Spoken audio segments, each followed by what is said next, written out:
Welcome to Summoner's Rift, our fourth game of the day. SK Telecom T1, the champions out of South Korea, a region that you expect year over year to bring the best teams into League of Legends. And 2018 was not that, and now the start of 2019, a stumble in game one, but the ability to bounce back. They've got two more games today, including that showdown with Invictus later on. SKT can immediately jump back up to the top.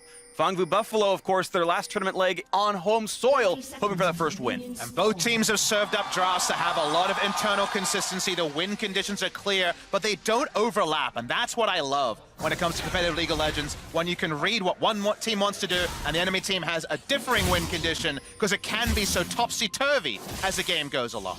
Oh, interesting early game right here. The actual early trades help Zeros a lot. Gets to get the extra grasp HP, plus the trade itself is better, so even pushing Clid back, second Q gives him another +5 health. So very early game, Zeros is objectively winning. He's already establishing dominance, alluding to the fact that later on he can indeed 1v2. Chases both of them out of the top side of the river. Khan is going to recall and refill his potion. Jungle pathing here can be so interesting to track, because we've already talked about how in Champion Select, with the duo lanes being Ezreal Tom against Xayah Rakan, our expectation is the play around those lanes is deprioritized, and topside pathing is what we do expect innately from Elise and Rek'Sai. Elise starting topside does potentially throw a wrench in that, depending on what she wants to do with the future camps.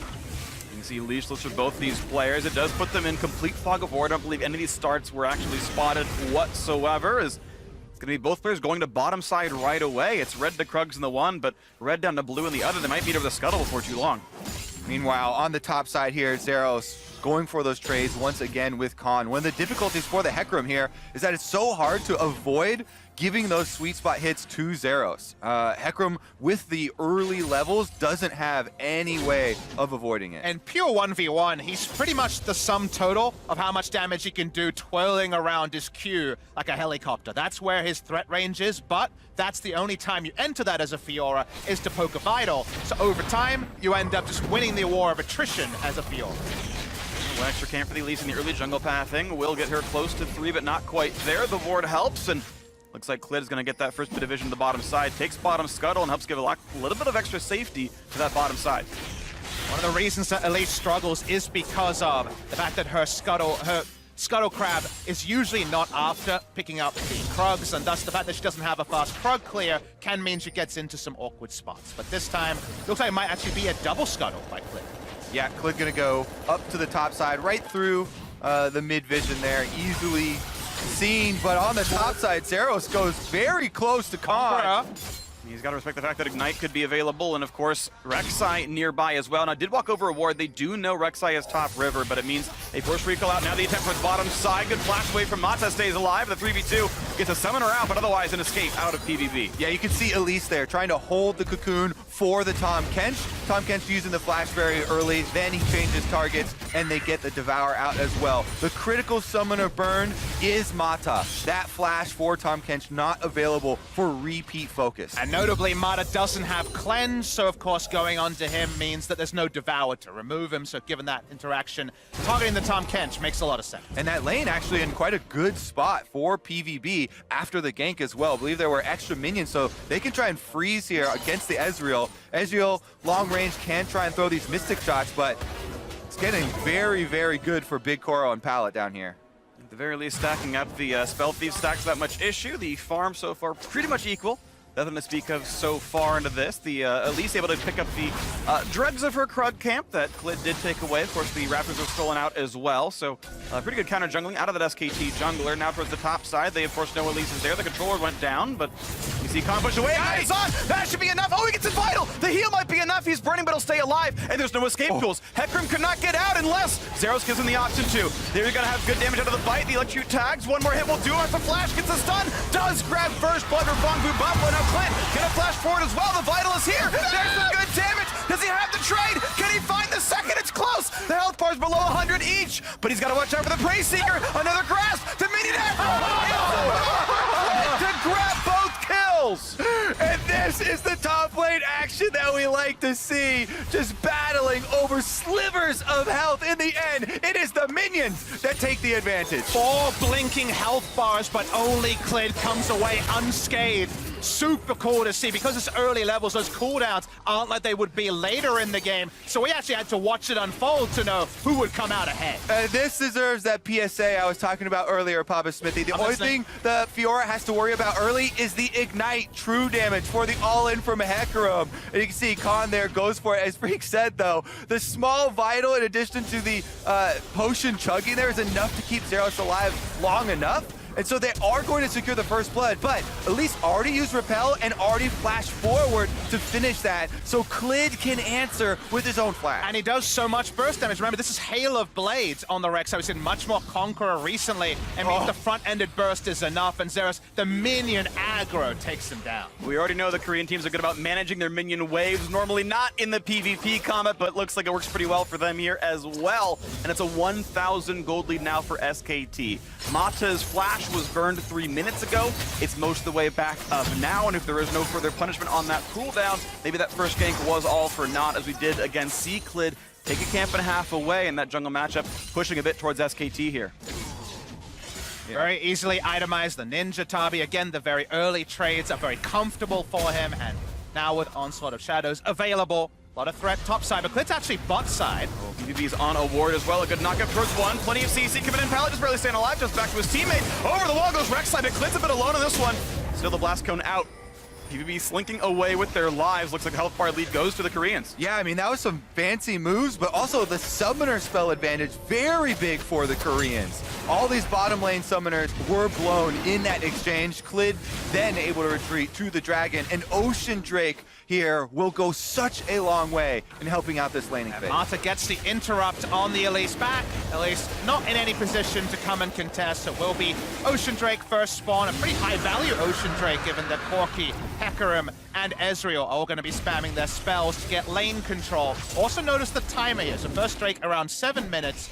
Around 10 minutes, one other way you can attack Fiora is to go look for a lane swap and potentially look for Rift Herald and top turret damage, and to try to keep the Fiora down when the Drake is not there as a counter objective on bot side. And especially since, in addition to this Ocean Drake, the early kill on top side meant Ninja Tabbies, plus Biscuits, plus Corrupting Potion sustain. This Hecarim doesn't have that much to worry about here until Zero starts to get some more DPS items. So Khan feeling very good about the way the early game has gone. It's one of those rare games where helping the Hecarim get babied through what will be a tough laning phase might be more valuable than what an Infernal Drake brings in the late game. Just giving more now for a matchup that can only go one way. 3 Infernals, doesn't matter, still Fiora would get a lead over a Hecarim. It is nice to give him just a bit more staying power in the first 15 minutes. Meanwhile, Faker also gets the blue buff in addition to the Ocean Drake regeneration for the Corki here, so he can continue to spam out. We all know the DPS that Corki can scale up to. We'll see if Phong Vu Buffalo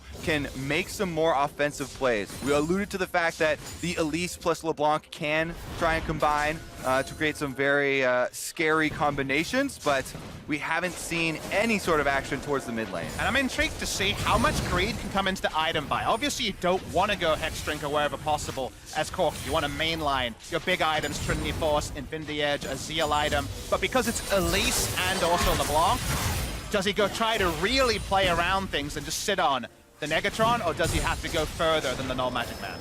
Can't wait to see, of course, that could turn into a Cal, which seems incredibly unlikely, but it could just be that 25 MR into the Trinity Force that you expect out of the champion. We'll wait to see that one come out a little bit later on. Now we've got a fight towards that top side as Clid looks for when the knock will come in, does not get her posted. Plenty of damage comes out here, and not even immune to the turret shot. That's going to be a great dive. 1 for 0 again, top side. Top has been a great camp, and Clid coming out on top every time. Yeah, and even with that one, very close health bars. Here goes Elise towards mid. Well, extra MR is going to help a little bit, but the red buff is on. If Shuhao can get into range, looking for this one, repels forward. Well, he's going to auto attack, but over the wall goes Faker, and he's going to stay alive, running both summoners. Now into the bottom side as well, looking for that root. Not going to find much of anything. Just damage towards Teddy, and he can't quite get that kill as Ignite times out, and Mata keeps running, puts on the shield, and PVB cannot buy a kill. Yeah, we're fighting all over the map. It's inches keeping people away. Khan and Zeros, of course, they're going to continue brawling. Yeah. For another Vital to land. Ignite comes in as well. Riposte again. Is like gets the fear afterwards, and it forces the flash out of Zero, so they know Clid can't ult back in. Just gets it now, though. This is pretty good get damaged, but he's under the turret once again. Stays alive with the healing. Not going to go for another Q right there, and Zeros will survive this fight. All 3 lanes of action here, and again, they bring us back to the beginning where it all started, top side, to burn both summoners of the Fiora after the fact. It's another one of those games where Klid is using his Rek'Sai ult off cooldown, it feels like, being all over the map. 100% kill participation, 2 kills to his name. A faster Black Cleaver can't hurt. We're going to get a replay onto one of these turret die. Yeah, look how close this actually was. So Klid does get the initial knockup. Khan saves the burst damage for after the riposte, which is essential. Then, as he comes out of the Rek'Sai ultimate, do have Khan in tower range, able to take that turret shot, so they're able to pull that one off. Early executioners picked up for him as well. The war of attrition will be won. They have so much sustain that we've been going over. Plus, that is going to help very, very oh, there we go, another tower dive. He's got the package. Riposte comes in time, but won't find a stun. He gets off to the side anyway.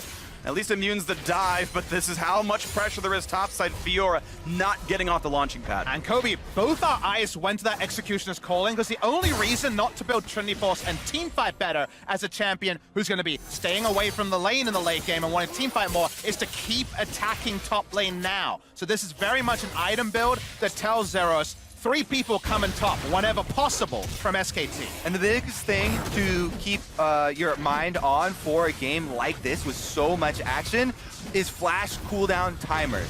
Keeping track of these is essential. Remember, they had that visit towards mid lane where they also burned both of Faker's summoner spells. That's why those wards are so important. But bot side! Well, a flash into the charm, a bit of a knock-up there as well, but they just simply can't find any of these kills. Health bar's a little bit low, and now under the turret. Shu down 2, repels away. He's got to watch out for turret aggro. Can't get to the chickens just yet, but he's got spiders. He's just fine. A dive in the mid lane does work out for Phong Buffalo. So they do return to the mid lane after burning both of Faker's summoners. They finally cash in on the kill, but SKT want to answer on top side. That's going to destroy the turret. They are happy to play around Khan. There is no chance this turret lives. First turret plus the plates. Lots of pressure here, and you can see Zeros knows that, of course, they can dive him afterwards. Goes for the wave, but now in a 1v2. Fights off against Klid. Gets knocked up yet again. Puts the ult down. Has to immune that. Does so. Gets the heal. Oh, but the fear knocks him out of it, and SKT has the damage in the 2v1. And let's take a moment as PVB will get this. No, they won't, actually. Teddy's coming over to run him off. Moments, Kobe. We are still fighting. They're not always kills. This one just might be. Matza does not have flash. They put the ignite on him as well, burning through the shield. They might just have the damage. Feathers fly, and a kill comes through. Big Coral makes it a third for Phong Buffalo. Now Teddy fights against shields as well, jumps to the wall. One more shot can get him, and it's going to be Big Coral walking up with his size, blocks it away. Ocean Drake will go trade it over to PVB. This is the type of game we wanted to see from PVB. They're still looking for those plays. They get the Ocean Drake an extra kill off of bottom side, and they are still in this. But it's breathless action, and we have to sit back for a second and take stock of where the wins are coming. Looking for a snipe. Not going to find anyone on that one. Is Teddy. Everything from SKT has been thrown topside, including the Rift Tower we talked about being picked up. That turret goes down. Faker, we got our confirmation, never went Hexstring, but did try to build that Trinity Force. Doesn't have the shield. If he had the shield, it would have been at least one more turret shot. Who's to say how the turn would have been? But mid lane and bot lane has been the focus from PvP. They've got the answering Rift. Oh, they got the answering Ocean Drake, but the kill score overall, very even. Game though, look at this, 3,500 gold puts SKT ahead. That's top lane with all the turrets, the extra kill, the extra farm. They are smashed. Look at that top advantage, 2,100. And let's take a moment now to go over the learnings from SKT after the game 1 opener, right, where everyone was so surprised and they got destroyed through topside by G2 with that Jace pick, so efficiently. Since then, Klid has put so much focus towards Khan's lane and ensuring that that does not happen again. They've actually turned it into a point of strength for themselves. And once again, the top turret is the first turret that SK Telecom claimed. But the moment that Fiora gets a bit more gold into her items, whatever the lead is, eventually things will be fine for her. So I want to see, after the next, say, honeymoon phase pre-20, how can Khan transfer his lead to the teamfight phase, which is really what he needs to do. It's not enough to keep a health lead on a Fiora in the 1v1. They actually have to find a way to use that big horsey to win the 5v5s. Very true. It is going to be about trying to force that bite, because PVB, they gain so much from spreading out the map here. And now we do have Klid in the mid lane trying to hover around. Meanwhile, we have bottom side extra members here for PVB, with Elise lying in wait. Okay, bot lane team fighting could be important. If you think about SKT wanting to win the 5v5s, well, Zai's really good against Hecarim. Of course, you can immune that charge every time and be a big carry. So if Big Coral gets the money, maybe he can be okay. No fight to be had just yet here. And the item build paths that are done when the Infernal Drake spawns in a couple of minutes are going to be fascinating. Look, for example, at LeBlanc, who's slowed down on completing the Lost Chapter into something like the Ludens, and it's gone double flat pen to try to blow someone up. So if you get a vision lead around something like the Infernal Drake, LeBlanc can pick someone, take them down. But double Trinity Force and a huge Hecarim is the big tool SKT has. Right now, we're fighting for the enemy blue.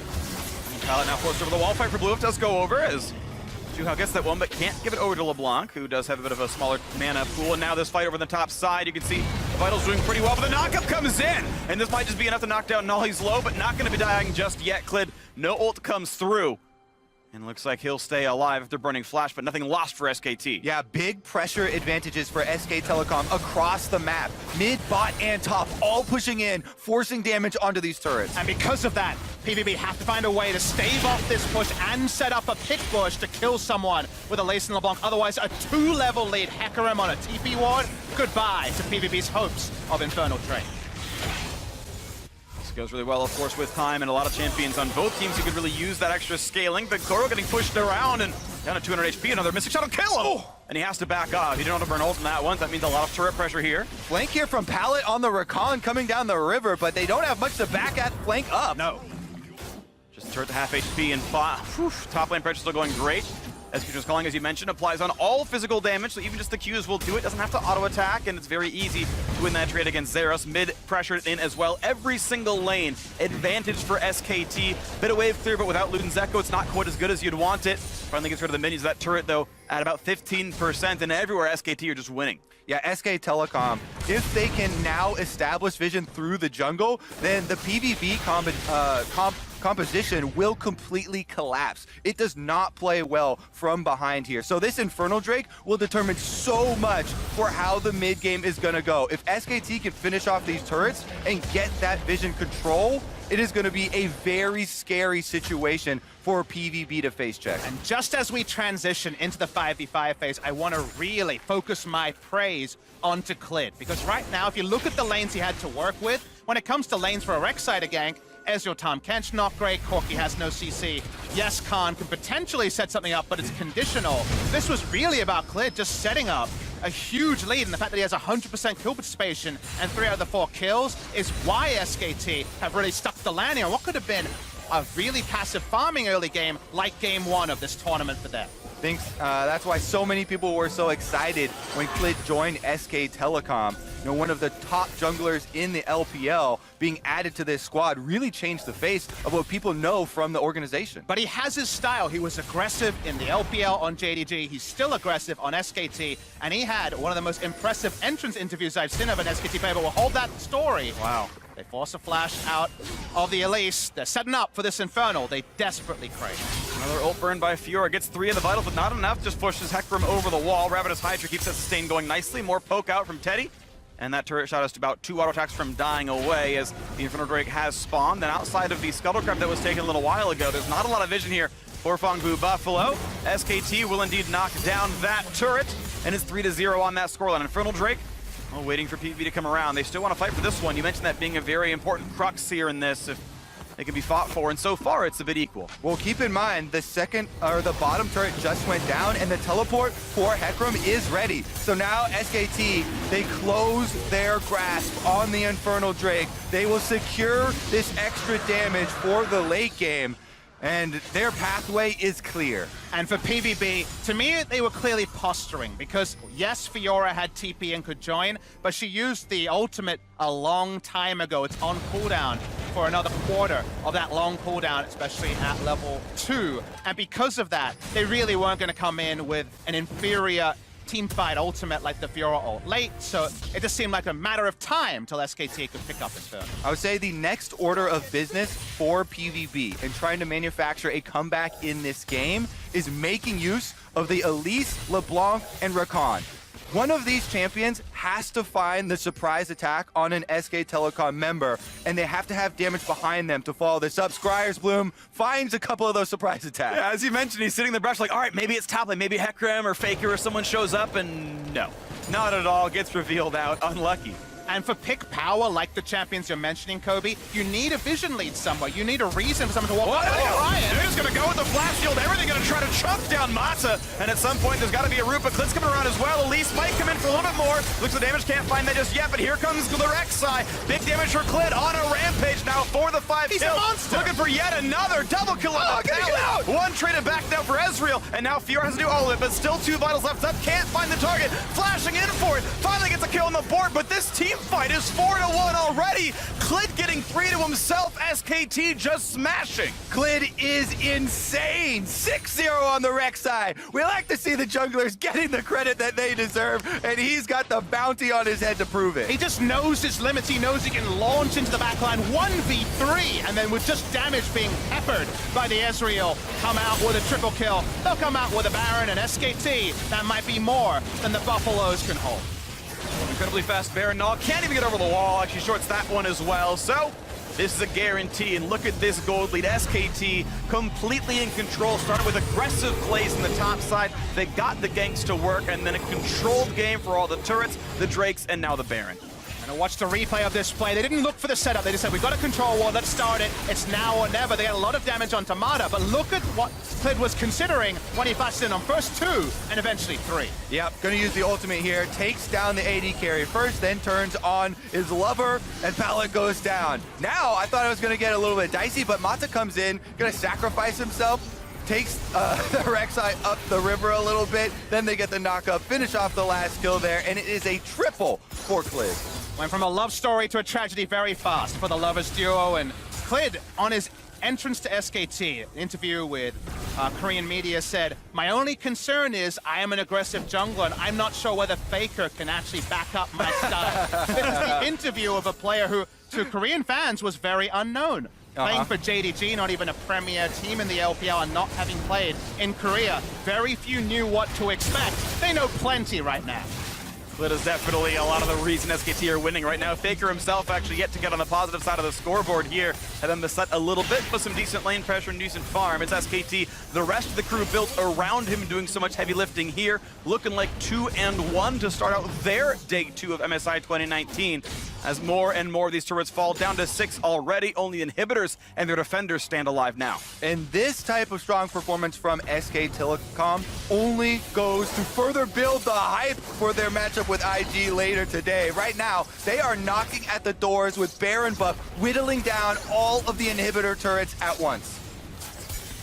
Bottom lane about to drop there is Fake, continuing his PvE pushing, doing very well with that. Great farm, great XP, and killing more of the structures. Mid lane maybe next on the chopping block, down to about 1/4 health there, and as soon as the auto attacks come in, that might be going down soon enough. Fongbu Buffalo, I don't know when they can make their defense actually happen. Still at 80 seconds on that Baron buff. Yeah, I think honestly their best shot was the play that they tried to pull off in the mid lane. If it wasn't for that exhaust from Mata on Big Koro during the CC exchange, then they might have been able to get that kill and find a way back in. But now it's SK Telecom just closing their grasp. Absolutely. PVB are paying for the sins of the past. Right now, 3 lanes pushing in. Only Xayah has relevant wave clear from safety. So unfortunately for them, 2 inhibitors go down, SKT back off the map, and PVB just picking up the very, very small pieces, and Fiora doesn't even have her 2-item breakpoint we always talk about, and split push with no map control is so hard. And to me, the crown jewel of this whole comp for PVB was the Fiora into Hecarim pick that they saved for last pick here, and yet they didn't have the support for it early on. Clid, the biggest factor was the early game of him again forcing this victory for SKT on the top side and then utilizing this throughout the game. So returning to what we were looking for from SKT, adjustments. It's not just priority when it comes to SKT. This game, they had an early game plan that both enhanced their hopes of team fighting. Hecarim, always a massive team fighter, but took away the primary win condition of Zeros on the split. Yeah, and that was, of course, Clid doing all that work topside. Every single time it looked like he won the guessing game of when do I knock up versus when do you riposte. Got the knock up in every single one of those fights. Riposte came in afterwards. There's a quick red buff handoff to the Ezreal as well. So Clid, my man of the match, very obviously for all the massive plays he did. And as you mentioned, shutting down that Zeros win condition. So SKT, look at it now. 12,000 gold lead up to Infernal Drakes. Double inhibitor down as well. And since they drafted the Corki and the Ezreal, they have plenty of firepower to back this up. That's why it's so difficult. When they come to siege your turrets later in the game, whether they have Baron buff or not, the rockets come through, the Mystic shots come through, all this poke is landing, and this is going to be the end of the turret. Exactly, with only the I's to be dotted and the T's to be crossed, you start casting your mind forward, Kobe. We've got SKT versus IG as the final game of the day, and SKT in much improved form in this PVB series. Noel's sort of committed there, just the poke. Null gets mauled off that top turret. This one's gonna fall right away. Just in case you needed it, demolishes there. Chunk down it goes. Killer credit goes to Mata. And the final inhibitor gonna drop. We're not even 26 minutes in just yet, and the base is completely in shambles. Supers hitting Nexus turrets already. This is their second siege after Baron's already gone. SKT have gone all out for this one, and this could be the final push. This is the last desperate attempt for Phong Vu Buffalo if they can find some kind of opening from a catastrophic gold deficit. Zero's already chunked to about 2/3 HP already, and SKT just waiting for the next minion wave. Yeah, all they have to do is play patiently, stay inside the base, keep up the pressure here, and now we're going for the Nexus turrets. Well, the E has been pulled to one less wave for tool available as the turrets still get dropped down below half HP. Now on both of them, looking at more chunks coming back and forth. Still, you got the Hecarim waiting around. When does Khan want to go? And not just yet, but still pushing in these waves, still getting the poke, pushing PVB lower and lower, saying you have to go in first. A nice trade of ults, a great dodge by Big Koro, pops the heal. Zeros now low as well. SKT still can just wait for another wave. His turret gets hit and is almost down. And here's the next round of supers, and it's now the open Nexus at 26:30. And SKT say, you know what? We've got Baron in 25 seconds. We'll cross those T's one more time. We know we can wait for one last neutral. The flash in! Got it! And he gets it! Null makes a huge play. Some money coming into the pockets. That one was from downtown. That one buys them a full reset, a bit of gold, some experience. The dream of a victory, that one still seems very far away, but even something to get the crowd going in front of the home crowd is a nice thing to discuss. All right, let's keep dreaming them, shall we? Because Okay. I like to imagine a world where crazy comebacks actually do happen. I'm with you, I'm with you. All right, we'll take a look at the replay. First, because Null is the guy trying to keep hope alive for Vietnam. He gets the big shutdown there onto Ezreal. Your next step is going to have to be hoping that SKT actually start that Baron and you send someone to go steal it. If Elise can actually steal that, he has Flash right now, he has a repel. It would definitely take some negligence from SK Telecom to allow that to happen, but that is the hope. Not often when you say negligence in League of Legends, that's an understatement, but they have 3 inhibitors down, another Infernal spawning. Oh! And now you got more problems. And Faker's on the board with his first kill. Looking for the second, flashing over the root. A double kill almost by himself now is, oh, poor Shuhao has to run away, but he's smited. He's been knocked up, and one last auto will kill him. The Prey Seeker doing just that as well. The fear, he's going to have this swipe. Oh, the minions, oh, they might do it as well. And he gets out of the fountain. Khan, what are he's you going to doing? try. And Khan gets the shutdown just for good measure. The Nexus drops a bit of spice for the ace, and SK Telecom pick up their second win of MSI.